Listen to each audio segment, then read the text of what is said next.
Right, welcome back. It's the fifth episode. Fifth might be the sixth. It's going wrong already. Of the Witchbeard Big Author Sleepover. Tonight we have the lovely Megan with us, and I'm like trying not to have a bit of a fanboy moment because she's written my favourite novel of all time. I'm like 50. That's a lot of books I've read in 50 years. But yeah, quite pretty things. But if you haven't read it, go and read it now. And yeah, everything she writes is gold, basically. Yeah. So, Megan, tell us a bit about yourself. Well, my name's Megan. I am a huge fan of Kelvin's, of course, so this goes both ways. I live in Tennessee, and I write like horror-infused fiction, so everything's kind of horror adjacent, but it doesn't fit neatly into that little box. I'm kind of boring otherwise. That's kind of it.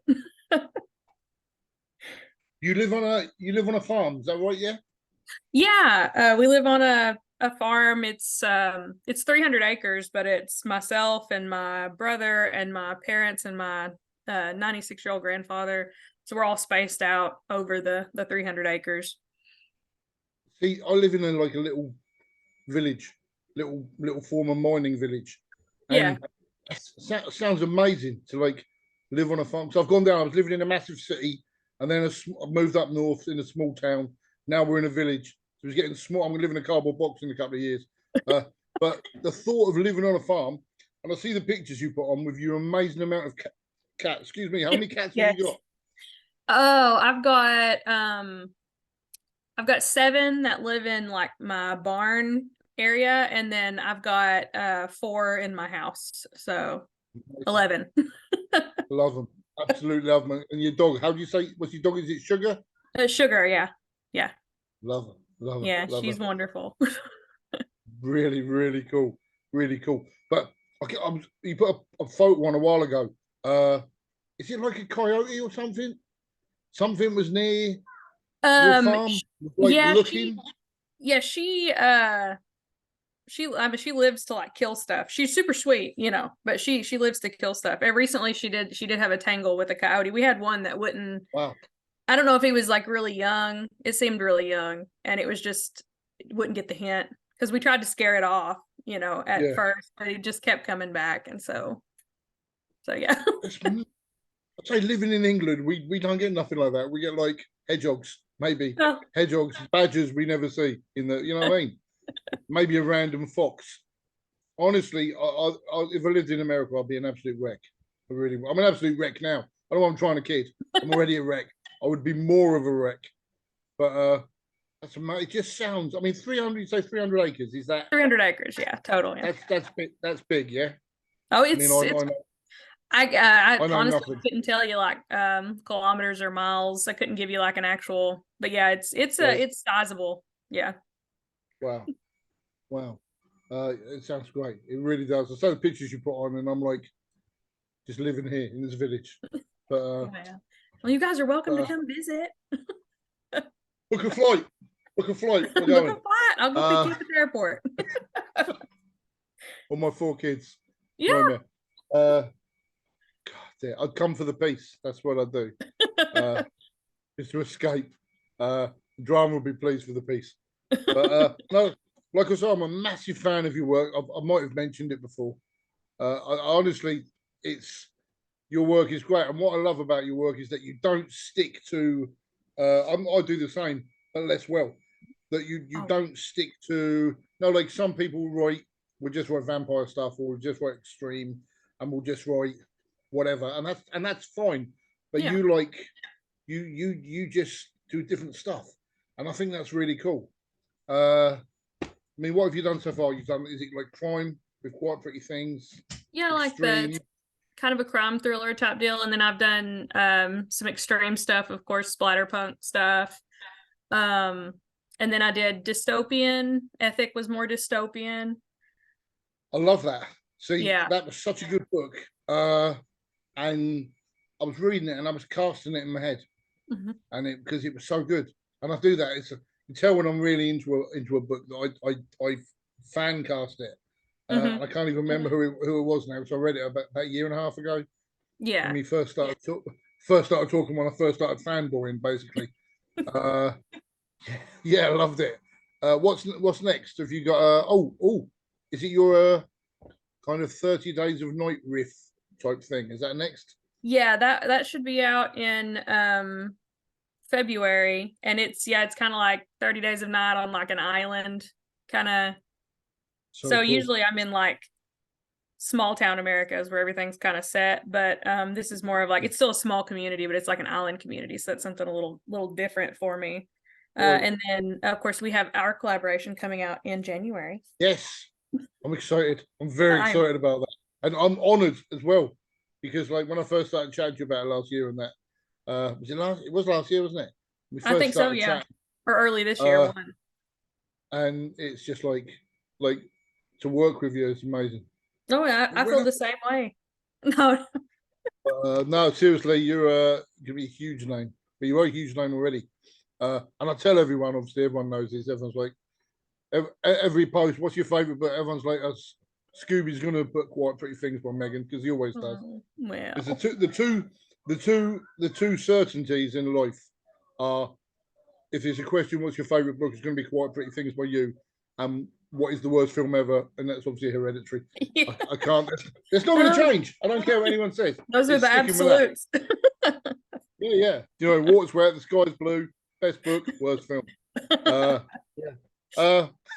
How did you like say this? Your next book is on an island.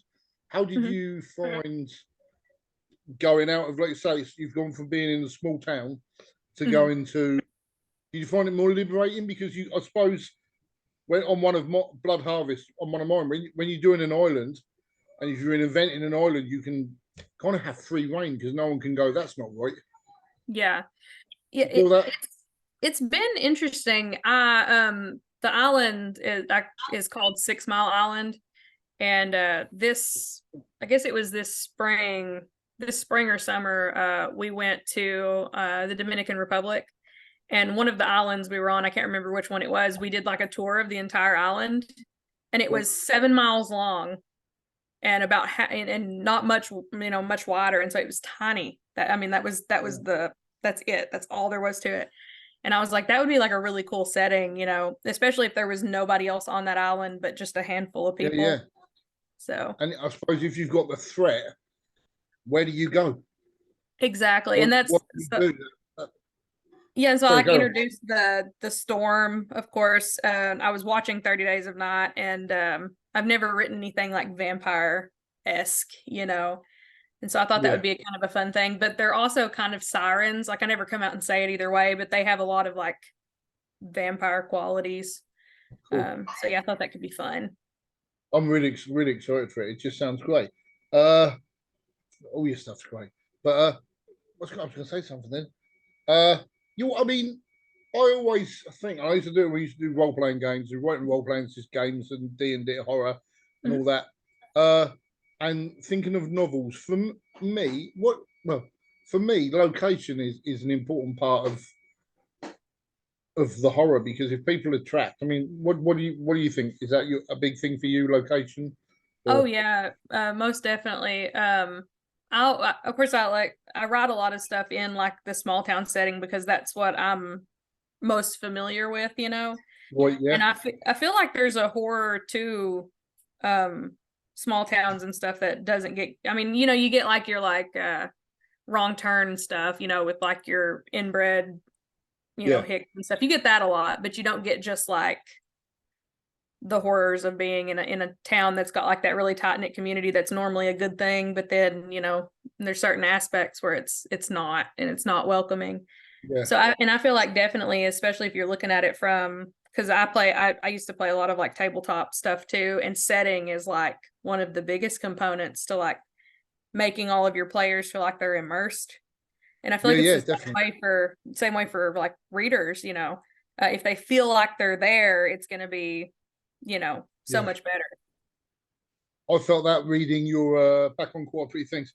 I've said to loads of it, reading Quite Pretty Things, I felt like I was in White Branch. And that's so well done by you, because I've never been in a small American town, but it felt like, not just like, oh yeah, that's like I've seen on TV. I didn't mean like that. It felt like you've got this way of writing that it kind of puts you, you write it, make it feel so realistic. And I felt like I was in White Branch. And I know Stephen Cooper was the same. He absolutely loved it.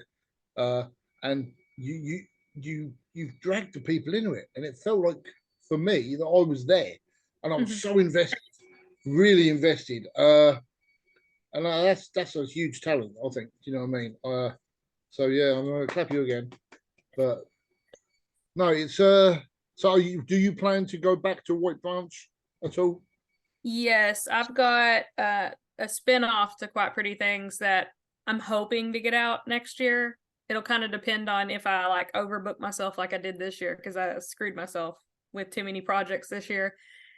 And a bunch of stuff, I stressed myself out and a bunch of stuff fell to the wayside. But I'm hoping to have it out next year. It'll be later in the year, and it'll follow Jules Brannon back in White Branch, and it'll have some of the recurring characters that survived the first book. So he the guy towards the end of the first one? Yeah, he showed up like twice. Right, yeah, I remember him. Yeah, good character. Again, only in it briefly, but I love that you're going down that route. So many. Yeah, I just want to go back there. Basically, I want to live there. I hope you enjoy this one. It's quite different, but it's fun. It's been fun to write so far. So.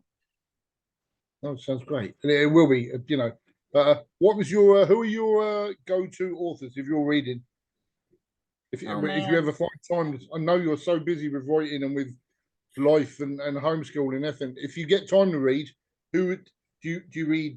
I mean, is it horror? Is it fantasy? Is it what? It's honestly a little bit of everything. I do read a lot of indie horror. And then, there's people that I read everything they put out. I read everything you put out.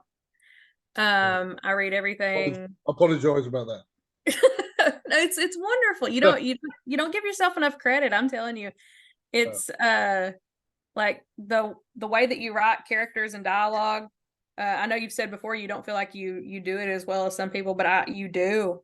Like, I mean, your writing is very cinematic, and it feels like me and my husband have talked about how it almost feels like a Scorsese film every time you read something that you've written. Like, there's a lot of scenes that just like really you're really good at.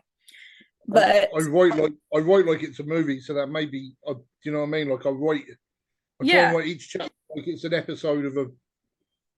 And I think that's great. That's kind of how I do mine too, a little bit, so that there's almost like a little, not necessarily a cliffhanger, but everything kind of has this. Well, I need to watch, like you would want to binge watch it, or so like to go on. So I think that's a great way to do it.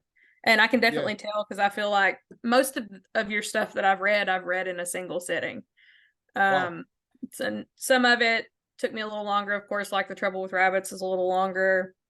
Yeah. And a couple of the ones that are longer, it's taken me a little longer, but for the most part, I'll sit there and I'll binge either the entire thing or a majority of it.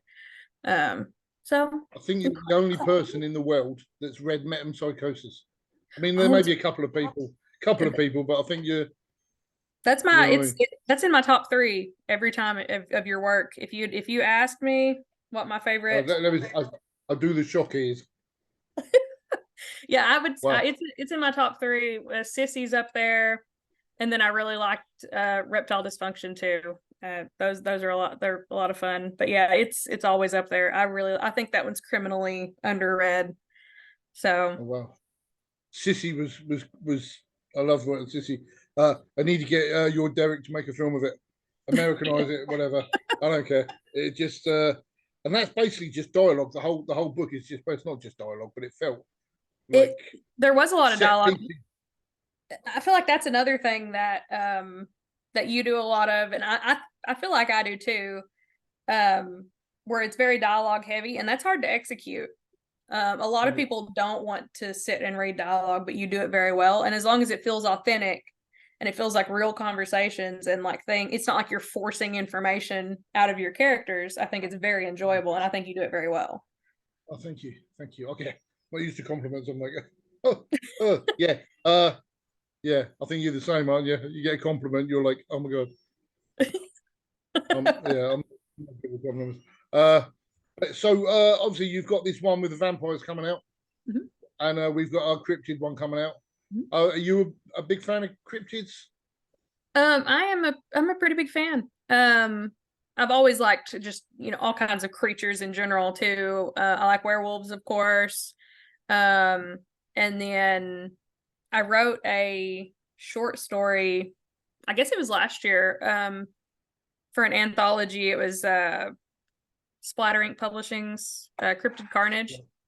And I did a Mothman. Oh yeah, I think I've seen it, And I loved, it was a like kind of slightly different take on Mothman, but I had so much fun with that. So I liked Mothman more than I realized I did.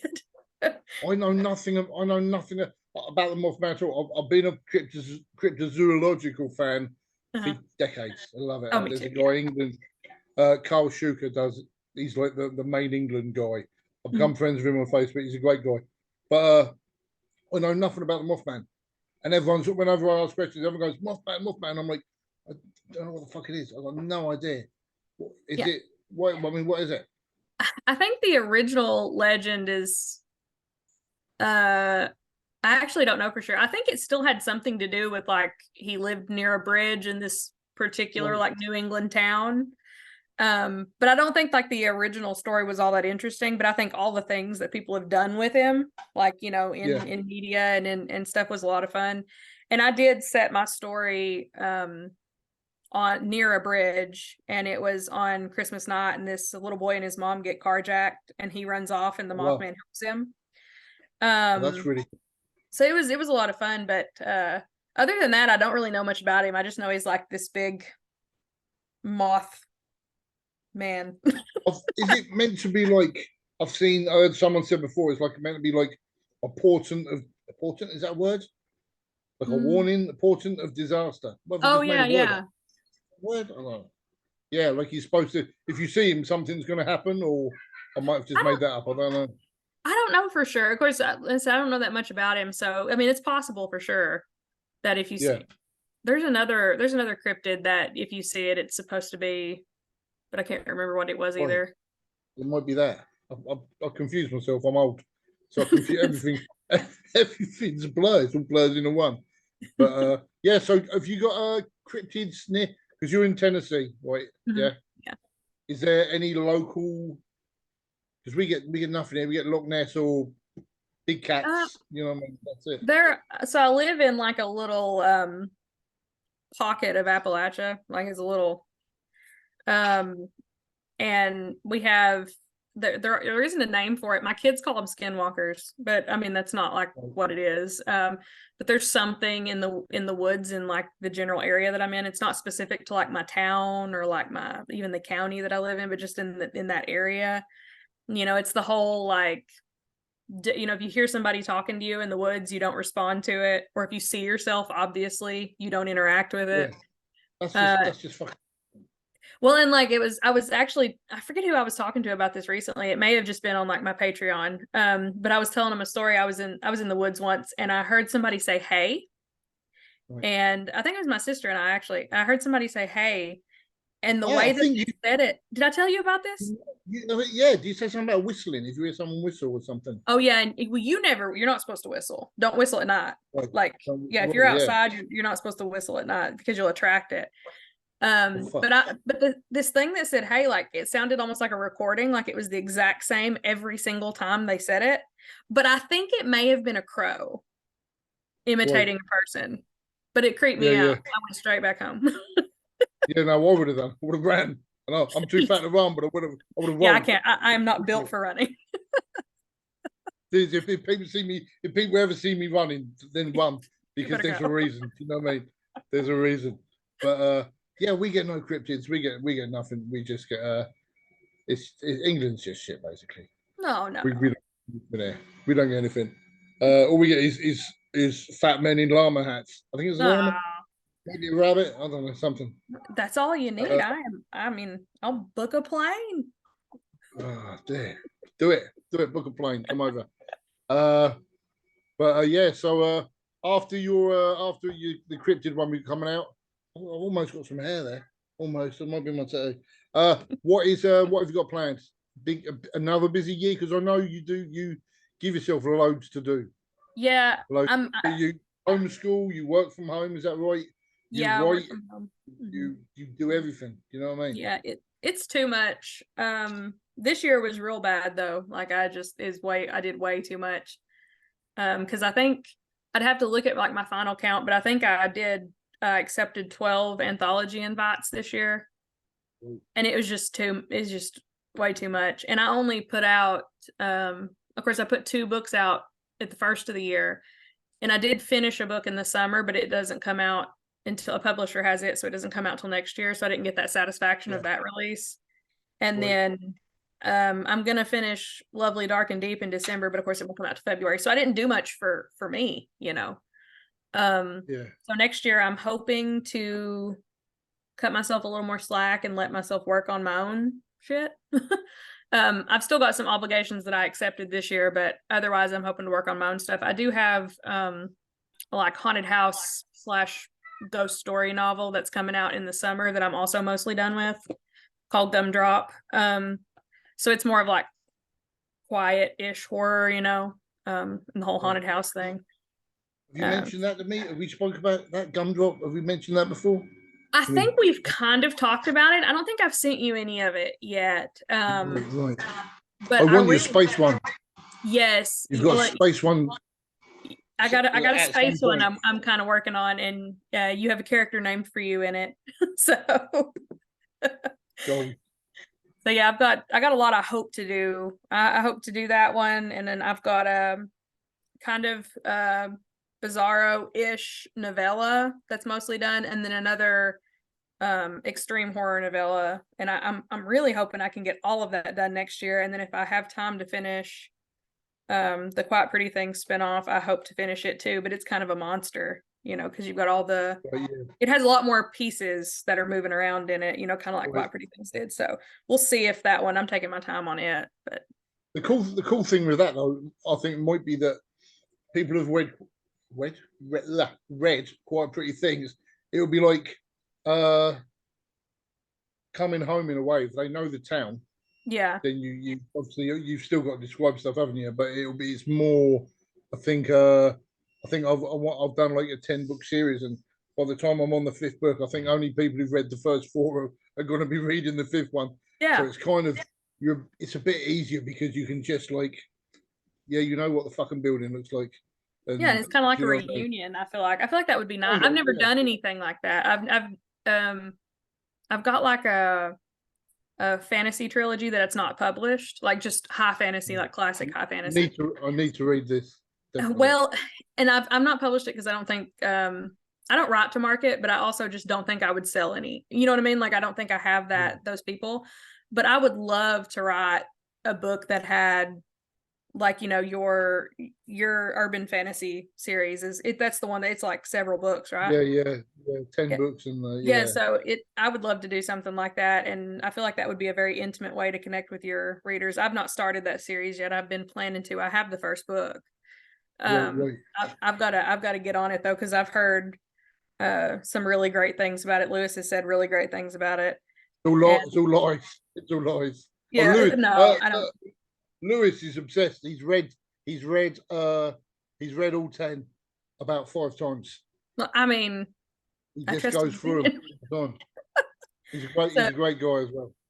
So I want to try those out. But the only thing I've ever written this will be the first like sequel. It's not really a sequel, but first like, you know, in the shared world basically. Yeah. That I've done. I do have a BLUEJAY sequel I'm working on too. But I don't plan on, I don't anticipate having that ready until 2025.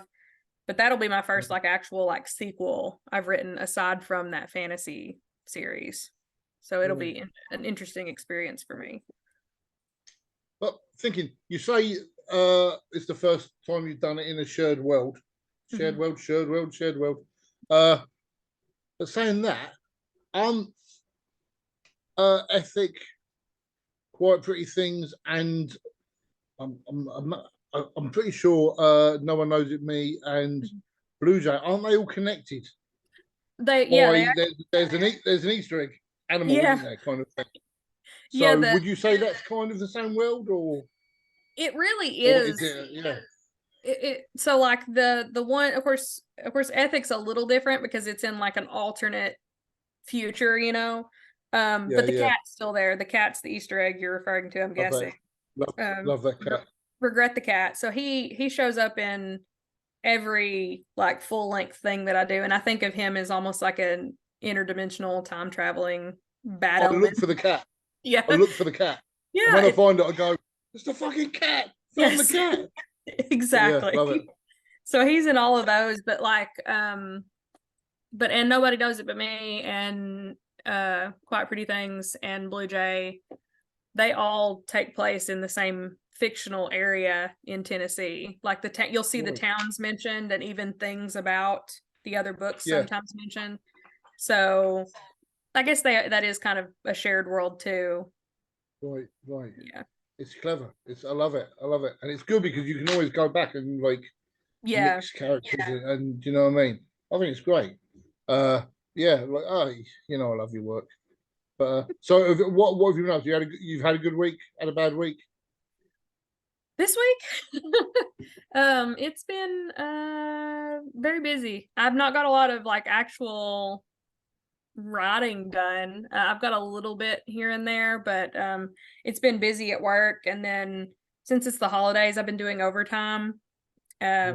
You know, I don't have to, so I'm doing it to myself, but just because Well, it's the yeah. holidays, you know, a little extra When is money. your when is your when is your go-to time to write?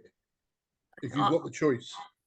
if I had the choice, I would probably do it at night, you know, because Yeah. I feel like I write best at night, but I don't get to do that very often because I've got so much to do, and I'm honestly usually I try to go to bed as soon as I can most of the time because I get up at 5 to work. Yeah, So yeah. it's just, you know, so I don't get to choose a lot of times. Sometimes it's just whenever I get 10 or 15 minutes, and then do a lot of notes on my phone and try to piece those together later on. So it's chaotic. It's really chaotic. When you think about the amount that you do, uh, your work rate, I'm going to say, try to say a word I can't say. Your work rate is phenomenal I got you. for what you put out for when you take into account everything else you do. You know, you get. I think you get a lot of work out, and it's consistently fucking good as well, which is so annoying that the rest of us have to really struggle. How dare you? No, but it is. It's consistently good stuff. I know me and Stephen Cooper when I did an interview thing with him the other week. He's a big fan of yours as well. He's a great guy, Stephen, He is. and He's wonderful.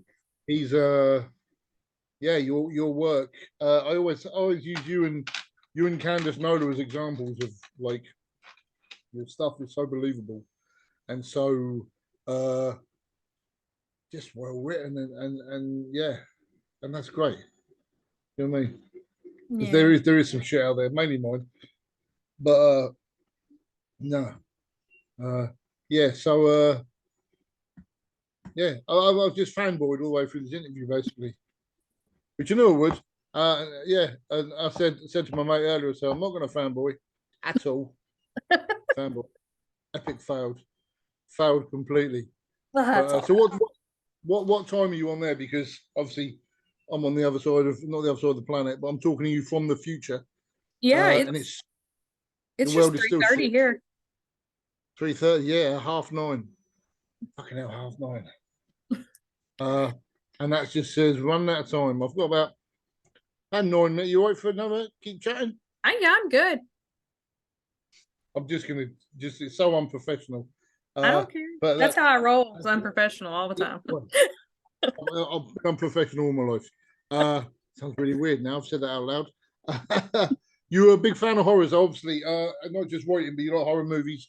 I know Mhm. we've spoke before about demons and stuff. Yeah. Is it yes you or is it you and is Derek your husband? Is he a big fan of horror movies as well? He's a director, isn't he? Yeah, he's like an indie director, and yeah, he's big into horror too. We like different things, but we like a lot of the same things too. So we're constantly watching movies, and our kids are into them too. So my Right. daughter's more into horror than my son is. He likes a good like creature feature or Yeah. something like that, but he doesn't care much for like slashers or stuff like that. My daughter's all about like all of it. So, See the photos you put on it. It's amazing to me because I've seen the photos you put on that. Like, is it your local like cinema yeah. or? See over here, you wouldn't be able to. They wouldn't let the kids in. You know what I Yeah. mean? So Yeah. is it like? I don't know if America's different, but over, you know what I mean? They'd be like, no, not at all. So here, well, in general, a kid can get into a rated R movie if there's an adult present Oh, wow. over the age of 21. They couldn't get into like an NC-17 or something, but they could get into a rated R Yeah. movie.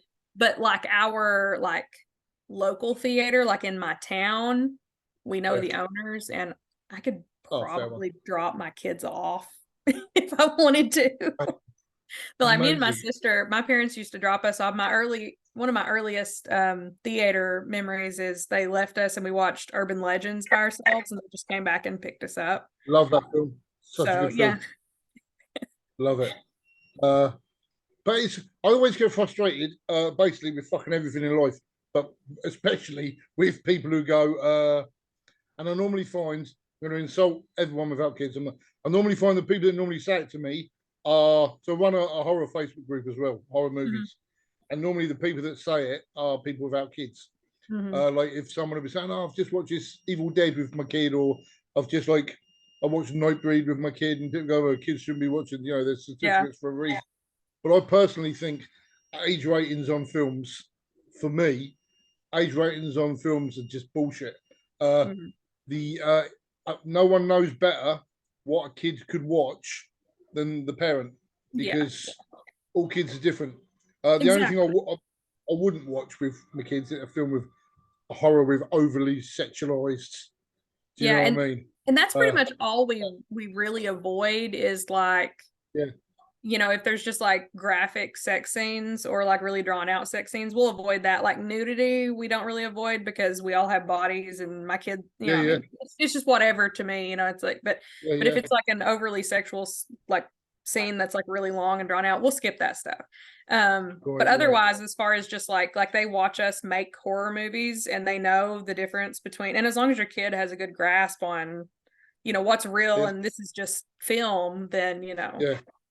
It must be so. See, I've always thought there was over here in England. It would have been about now maybe 20 years ago. There was a group of youngsters, maybe say youngsters. I'm old, like early 20s, and what they'd Mhm. done, they'd got some lass who used to who I think she had a learning difficulty, something. Who she lived in a flat near them, and there was like two lasses and about four lads. And what they did, they beat her up. They tricked her into going out, beat her up, raped her, and set her alight and beat her head in with a brick and all that.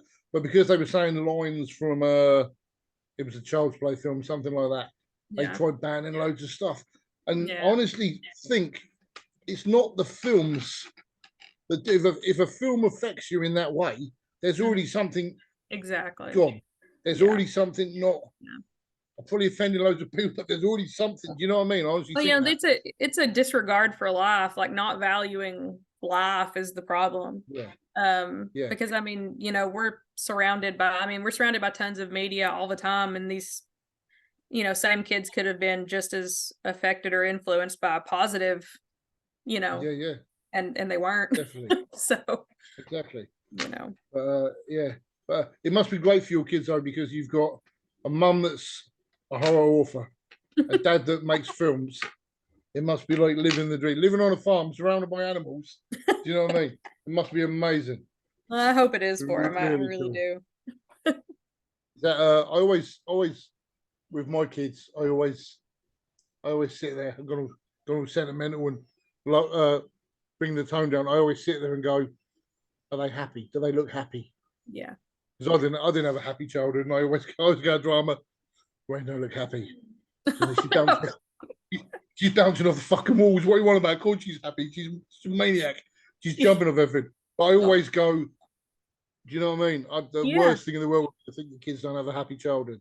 exactly. Yeah. Or I mean, so I just brought the tone down, ruined the mood, gone all introspective there.